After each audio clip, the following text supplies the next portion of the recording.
Racist cop slaps black pregnant woman at the market.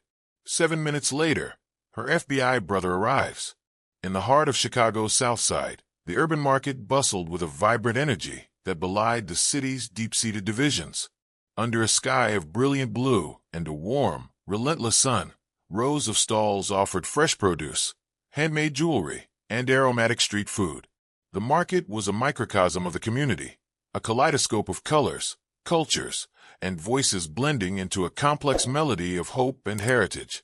Yet even amid laughter and lively conversation, there lingered an undercurrent of tension, a silent reminder of the systemic inequities that had scarred the neighborhood for decades. Naomi Carter moved slowly among the stalls, her presence both graceful and resolute. At 32, she carried herself with a quiet dignity that commanded respect. Her dark eyes, framed by thoughtful lines earned through years of perseverance, shone with determination. Visible beneath her light summer dress was the swell of her pregnancy, a living symbol of hope and the promise of a future that, for too long, had been marred by injustice.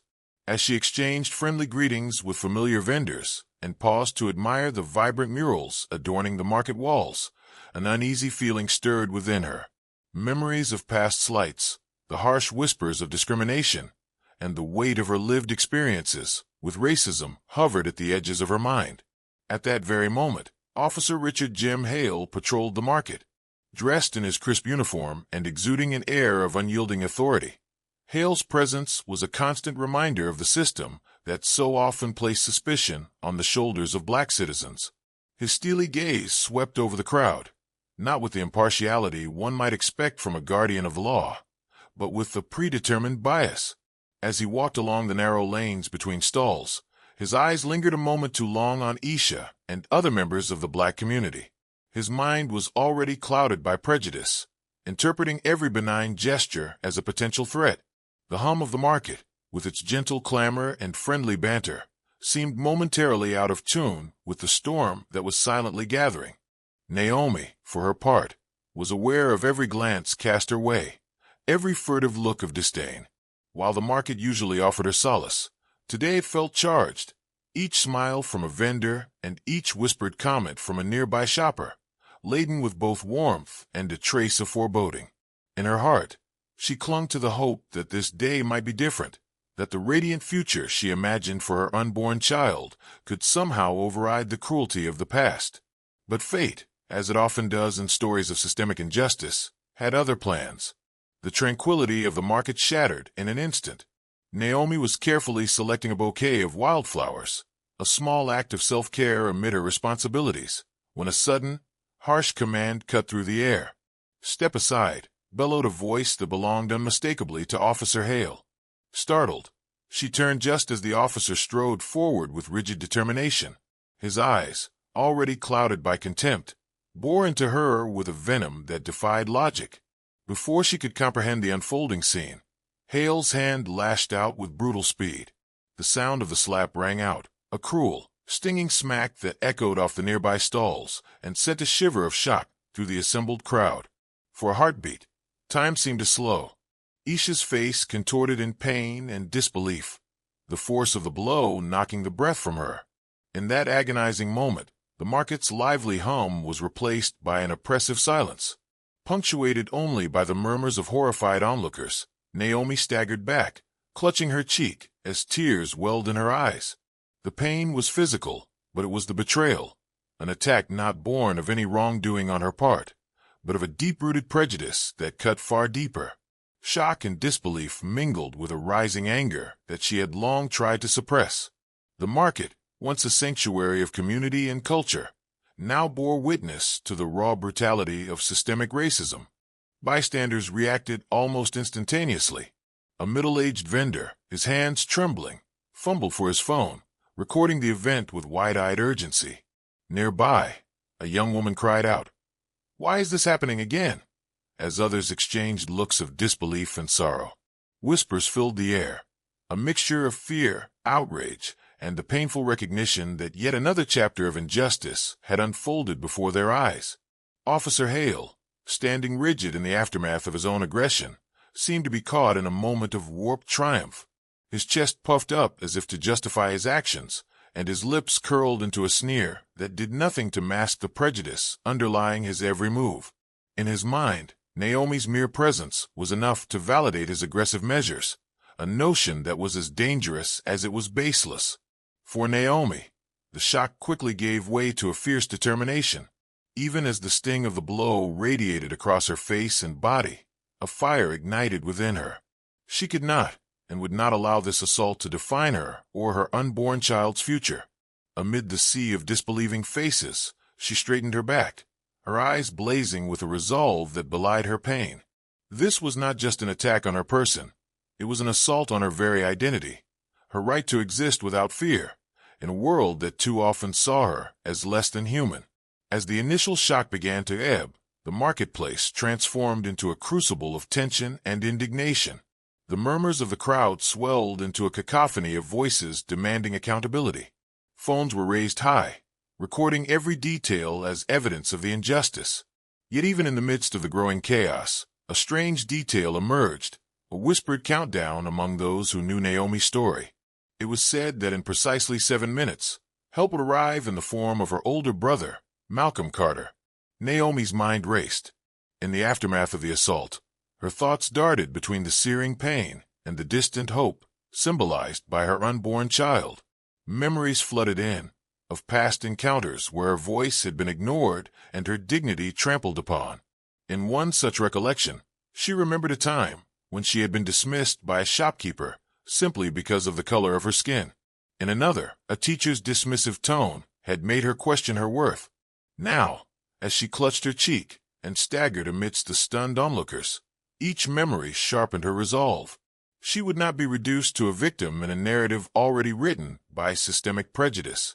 In the minutes that followed, the market became a stage for a dramatic interplay of raw emotion and quiet heroism. Some bystanders, emboldened by the injustice they witnessed, formed a protective circle around Asia.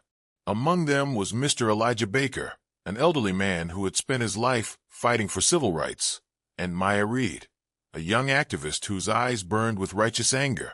Their murmurs of support and whispered plans of protest resonated with the crowd, transforming despair into a collective call for justice. Of support and whispered plans of protest resonated with the crowd, transforming despair into a collective call for justice. At the same time, Officer Hale's internal monologue revealed the fractures in his unwavering facade. In the back of his mind, fleeting doubts flickered, a memory of a mentor who had once warned him against letting personal prejudice override duty. Yet, the weight of years steeped in bias drowned out any such second thoughts. He continued to stand, his face a mask of self-satisfied authority, unaware that every passing second further isolated him from the very community he was sworn to protect. The anticipation of Malcolm's arrival added a palpable tension to the atmosphere. Every tick of an unseen clock seemed to lengthen the moment, as if the universe itself were holding its breath. Conversations among the bystanders turned to the inevitable confrontation that was about to unfold. 7 minutes, someone whispered, and the number took on an almost mythic quality, each second stretching into an eternity of hope and impending reckoning. Naomi's thoughts wavered between physical pain and the burden of her past. She recalled the night of a community protest years ago, where the same authorities had dismissed the voices of the marginalized. That night, as she had listened to impassioned speeches and felt the solidarity of her community, she had vowed that nothing would ever break her spirit. Now that vow was being tested in the harshest of ways. Even as tears mixed with the dust on her cheeks, she realized that her pain was also a spark, an impetus for change. The injustice was not an isolated incident, but a symptom of a larger, systemic rot that had to be confronted head-on. Meanwhile, across the market, whispers of anticipation grew louder as a dark SUV pulled into a side street. Its arrival was noted by several onlookers, who recognized it as the vehicle of Malcolm Carter, the man who, even as an FBI agent, had never fully reconciled his duty with the love for his sister and the injustice that stained their shared history. As the seconds ticked by, Malcolm's presence became the beacon of hope that many in the crowd clung to, even as the tension escalated to a boiling point. Just as the 7th minute began to fade into the heavy air of impending confrontation, The sound of a car door slamming echoed through the market. Malcolm Carter emerged from the SUV with measured, purposeful strides. At 38, Malcolm possessed the same dark determination as his sister, a blend of quiet strength and fierce conviction. His eyes, steady and resolute, swept over the scene, a woman in pain, a crowd of outrage, and a uniformed officer whose arrogance was now on full display. "Officer Hale," Malcolm called out, his voice calm yet laden with authority. "What exactly do you think you're doing?" The words fell like a gavel on a courtroom, silencing the murmurs and drawing every gaze toward the unfolding drama. Officer Hale's face flushed with indignation and a touch of panic. For a split second, the hard-edged confidence that had carried him through countless patrols wavered under the weight of his brother-in-arm's stern reproach. "I'm doing my duty," Hale snapped, his tone laced with a disdain that bordered on contempt. His hand, still hovering near his service weapon, betrayed the inner turmoil of a man struggling to rationalize the irrational. "She was in my way." "In your way?"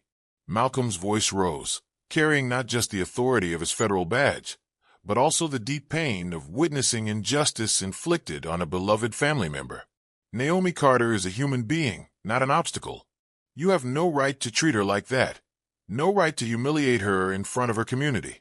As the confrontation deepened, the market itself became a battleground of conflicting ideals. Shouts from the gathered crowd intermingled with the echoes of Malcolm's impassioned words. Naomi, though still reeling from the physical blow, managed to stand straighter as she watched her brother take control of the situation. In that moment, she felt a surge of empowerment, an affirmation that she was not alone, that her suffering would not be ignored. Hale's eyes darted between Malcolm and the growing throng of onlookers. His internal monologue was a chaotic jumble of entrenched prejudice and the dawning realization that his actions were unraveling in real time.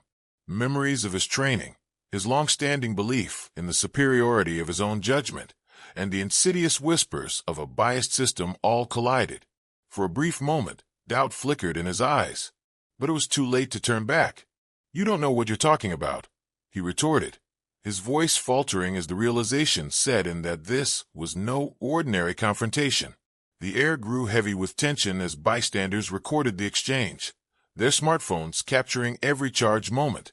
Naomi's supporters, Mr. Elijah Baker, Maya Reed, and others who had gathered, stepped forward, forming a protective ring around her.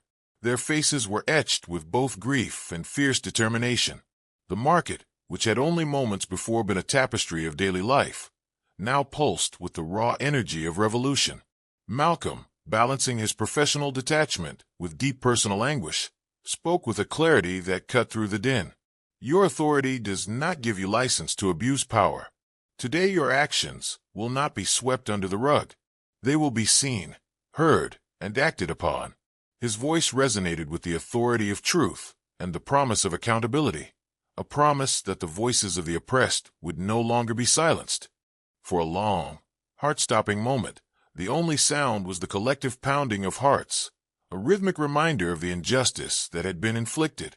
Officer Hale's defiant gaze met Malcolm's unwavering stare, and in that instant the market bore witness to a collision of worlds, one built on a foundation of systemic bias, and another fueled by the righteous fury of change. As the confrontation escalated, whispers of a pending investigation and legal repercussions rippled through the crowd. Some onlookers began to chant for justice, their voices rising in unison against the backdrop of a society long accustomed to silence. The tension was no longer merely personal. It had become emblematic of a national struggle against the forces of racial injustice. In the wake of the charged confrontation, the market slowly began to settle into a new rhythm, a rhythm that was tinged with sorrow but also with a renewed commitment to change. Officer Hale, his posture now slumped and his eyes downcast, was soon approached by uniformed officials who had arrived in response to the overwhelming public outcry. His detainment was swift, a symbolic acknowledgement that the rule of law could not stand idly by in the face of blatant abuse. The recorded footage of the assault, now circulating rapidly on social media, ensured that Hale's actions would be scrutinized at every level. Naomi, still trembling from the blow both physical and emotional, found solace in the gentle reassurances of those around her. Her sisterly bond with Malcolm, which had always been a quiet undercurrent in her life, now shone with newfound intensity. As Malcolm knelt beside her, his hands warm and steady on her shoulders, he whispered words of comfort that promised not only immediate care, but also a future in which her dignity would be restored. "We will get through this," he said softly, his tone a blend of fierce protection and unwavering love. "Today, you've become the symbol of a change we desperately need." The community, spurred on by the raw footage and impassioned declarations of justice, began to organize. Local leaders called for peaceful protests and town hall meetings, determined that this incident would not be an isolated tragedy, but the catalyst for broader systemic reform. Mr. Elijah Baker, Maya Reed, and countless others took to the streets in a demonstration that rippled far beyond the market's confines. Their voices, raised in unison, called for accountability, transparency, and a fundamental reimagining of the system that had allowed such abuse to persist for so long. Inside the local precinct, the fallout was equally profound. Senior officials, forced to confront the undeniable evidence of Hale's misconduct, initiated a series of internal investigations. The case quickly became emblematic of the pervasive issues within law enforcement, a stark reminder that the struggle for equality was not confined to isolated incidents, but was woven into the fabric of everyday life. In offices and boardrooms, discussions that had long been stifled by bureaucracy and denial now took on an urgency that could not be ignored. For Malcolm, the confrontation had unleashed a torrent of conflicting emotions. As an FBI agent, he had sworn to uphold the law and protect his community. Yet he was painfully aware of the institutional shortcomings that had long betrayed the trust of people like his sister. In quiet moments later that day, as he reviewed the events on his phone and listened to the chorus of support pouring in from across the nation, he found himself grappling with an internal reckoning. The very system he worked for was now being called to account, and with that came the promise and the burden of change. His determination to push for reform, to challenge the biases entrenched within the ranks of law enforcement, solidified into a mission that went far beyond the borders of that market. Naomi, too, embarked on her own journey of healing. The physical pain of the assault would eventually fade, but the emotional scars demanded more than just time. They required justice and recognition. In the days that followed, she became the reluctant spokesperson for a movement that refused to be silenced. Interviews with local and national media painted her not as a victim, but as a courageous advocate for change. Through tearful speeches and determined declarations, she recounted her experiences, urging others to stand against the tide of systemic racism and to reclaim their dignity. "I am not just one woman," she declared at a community forum, her voice resonating with the power of lived truth. "I represent every person who has ever been wronged, every voice that has been hushed by prejudice. Together, we are the change." As investigations unfolded and reforms were slowly set into motion, the market itself became a living testament to the potential for renewal. Graffiti on its walls transformed from messages of despair into vibrant murals celebrating unity, resilience, and the promise of a more just society. The echoes of that fateful day reverberated in every conversation, every protest, and every act of solidarity that followed. Though the scars of injustice remained, they were now joined by the tender shoots of hope, a promise that, even in the darkest moments, the human spirit could ignite a revolution. In the end, the legacy of that day was not defined solely by the brutality of a racist act or the dramatic arrival of an FBI agent. It was defined by the collective resolve of a community that refused to be silenced, by the courage of individuals like Naomi and Malcolm who transformed personal pain into a battle cry for justice, and by the undeniable truth that change, however hard-fought, was inevitable. The incident served as both a stark reminder of the deep wounds inflicted by systemic racism and a powerful affirmation that every act of injustice could spur the transformation necessary to heal a fractured society. Standing once more in the familiar light of the market, now forever changed by the events that had unfolded, Naomi surveyed the scene with a blend of sorrow and hope. The market was no longer just a place of commerce. It was a symbol of resistance and a crucible for the promise of a better tomorrow.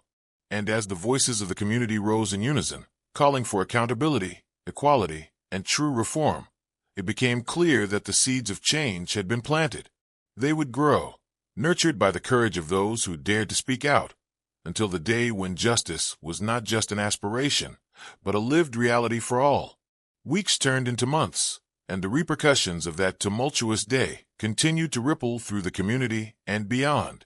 News outlets, once skeptical of another isolated incident of police brutality, now chronicled the broader narrative of systemic change.